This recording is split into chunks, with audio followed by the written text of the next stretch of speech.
చిన్న చిన్న సమస్యలకే జనానికి నిద్ర పట్టదు సరిగా. శాంతంగా ఎట్లా నిద్రపోగలుగుతున్నారు? నేను అందుకే చెప్పాను, నేను తప్పు చేయను. నాకు ఒక నిర్దిష్టమైన ఆలోచన ఉంది. మీరు ఒక మాట చెప్పారు. నేను జీవితంలో చాలా పనులు చేసుకుంటూ వచ్చాను. ఈ రోజు నా జీవిత ఆశయం P4 ద్వారా, పబ్లిక్ ప్రైవేట్ పీపుల్స్ పార్ట్నర్షిప్ ద్వారా చాలా మందిని స్ఫూర్తి కలిగించి, అదే కాకుండా ప్రభుత్వ విధానాల ద్వారా పేదరికం లేని సమాజం నెంబర్ 1, ఆర్థిక అసమానతలు తగ్గించే సమాజం కోసం నేను నిరంతరం పనిచేస్తా.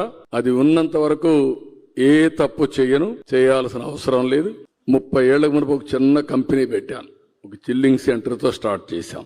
నేను ఆ రోజు కూడా ఆలోచించిన విధానం మీరు గుర్తుపెట్టుకోవాల్సింది, రాజకీయాల్లో ఉండే మేము లైవ్లీహుడ్ కోసం రాజకీయాలపైన ఆధారపడితే సరైన నిర్ణయాలు తీసుకోలేం. కాబట్టి ఫ్యామిలీకి ఏదో ఒకటి చేయాలని ఆ రోజులను చేశాను.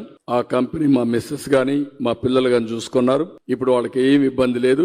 నేను పనిచేసేది మొన్న కూడా చెప్పాను, నేను నా చివరి రక్తపు బొట్టున్నంత వరకు, చివరి శ్వాస ఉన్నంత వరకు ఈ సమాజం కోసం పనిచేస్తా, లాజికల్ గా తీసుకెళ్తా.